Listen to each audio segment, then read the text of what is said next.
is CBS News Miami. Good afternoon, and thank you for joining us. I'm Najahe Sherman, and welcome to CBS News Miami's 4 p.m. Quickcast. Let's take a look at today's top stories. Always alerting, always tracking. This is Next Weather. Off the top, just savor it. Take it all in. An absolutely beautiful day across South Florida. It really actually feels like fall out there. Next Weather meteorologist Cindy Pressler tracking it all. How long will this last? Everybody wants to know Yes. that. At least for a couple of days. Temperatures will start inching their way back into the mid 80s again by the end of the week, maybe even upper 80s. But for now, just enjoy it. Love this.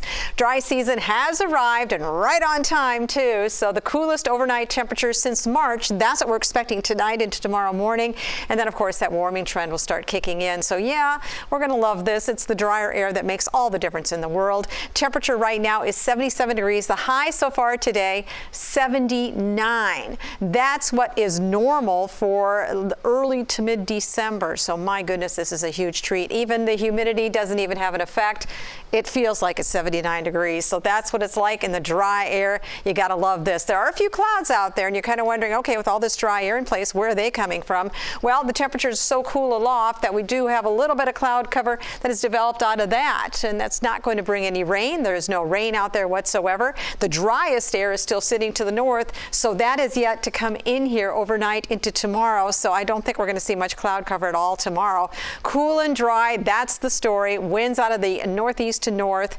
We do have another cold front that will come in this weekend. So until then, expect beautiful conditions, very fall-like and coolish. I wouldn't doubt tomorrow morning that we see some folks wearing a puffer jacket and even gloves here in Miami. I know that's strange, but it does happen. We get temperatures dropping into the upper 50s to lower 60s. That's what we are expecting.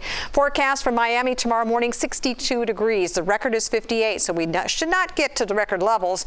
Fort Lauderdale looking for a low around 59. The record is 55 degrees. So not record territory, but cool enough. So individually, you get out into the suburbs out to the west here. Look at this, Weston, 56 degrees, 59 at Pembroke Pines, Sunrise 57, Lauderhill 58 degrees. The closer you get to the beaches, it gets a little bit warmer then. Miami Beach 61, Key Biscayne 62, Cutler Bay should be around 60 degrees tomorrow morning. Again, clear skies, light winds, 62 Miami, Homestead 59.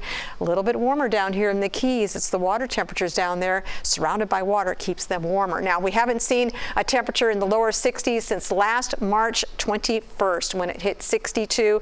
50s, it's been March 20th, but we're going to wait on those 50s, at least for Miami, just yet. So we're going to stay below average for this time of the year for the next few days. Enjoy it. It's all good stuff. As a matter of fact, tomorrow temperatures will stay in the upper 70s. Another great fall-like day.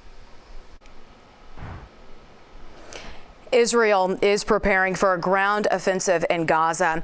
Gaza officials say at least 2,800 people are dead and more than 10,000 others are hurt.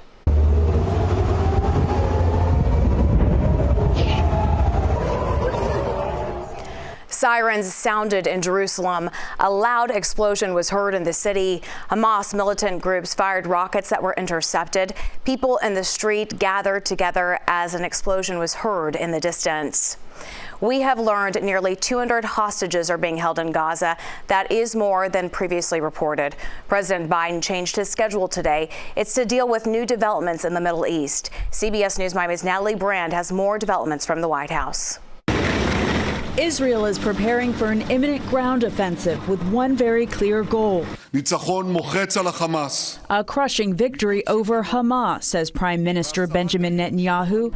Israeli soldiers say they're ready. We are ready, and we want to do it, to finish it, because they cut our friend's head and they killed too many people here in Israel. In Gaza, Hamas propaganda video shows militants using a web of underground tunnels. There are going to be improvised explosive devices. There will be booby traps. There will be suicide vests.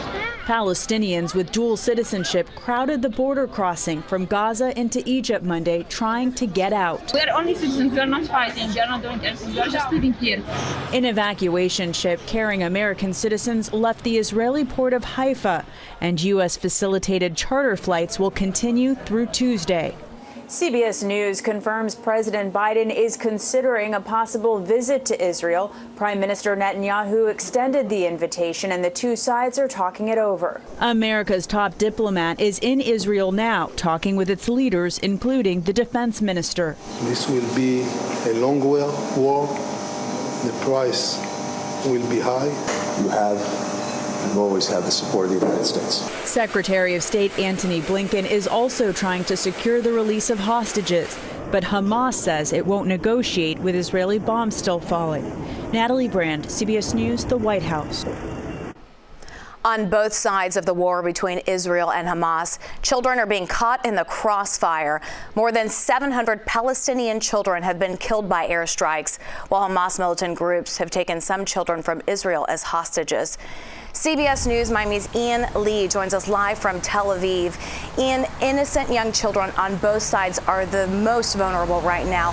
What are rescue workers up against at this point? Yeah, that's right, Naja. You know, on both sides, we have seen innocent children killed, especially last week when Hamas launched that murderous attack into Israel. And then, as you pointed out, hundreds of Palestinian children have been killed.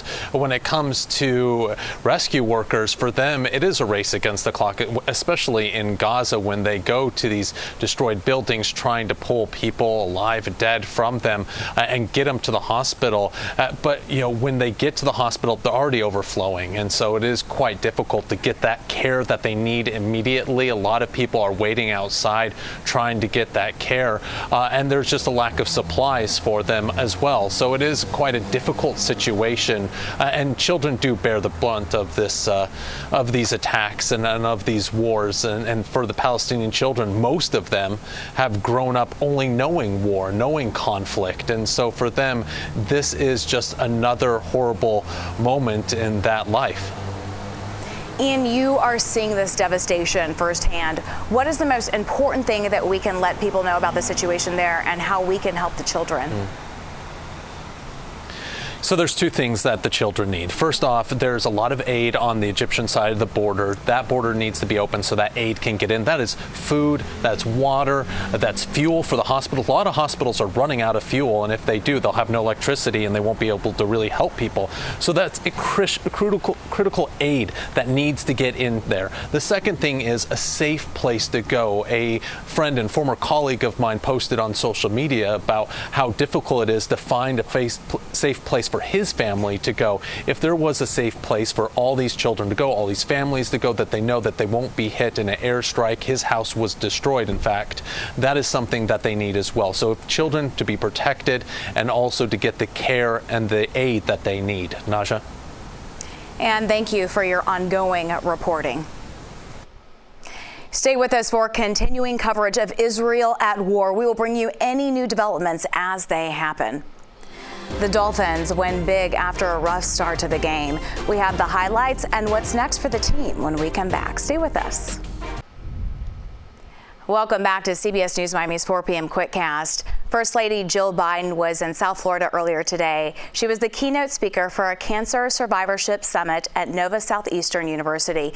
During her speech, the First Lady spoke about what is happening now and the future leading up to a cure. Through the Biden Cancer Moonshot, we will end cancer as we know it.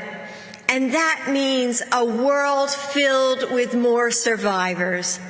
That's why Debbie's work on cancer survivorship is important and urgent. Very simple truth. There are more than 18 million cancer survivors in the United States, and 26 million are expected by 2040.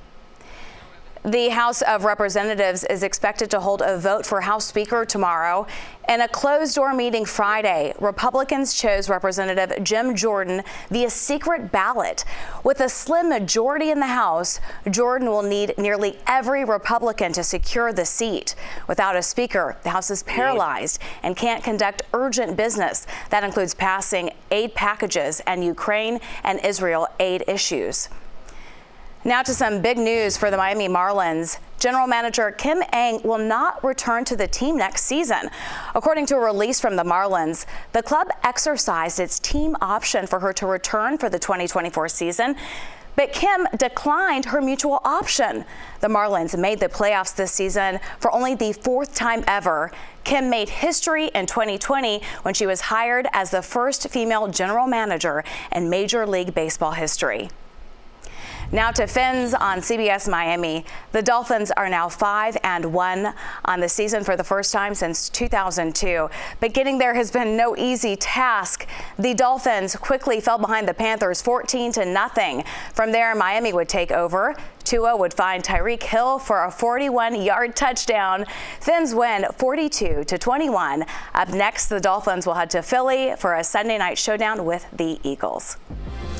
That is your CBS News Miami Quickcast. I'm Najahe Sherman. Have a great week and stay tuned for more news right here on CBS News Miami.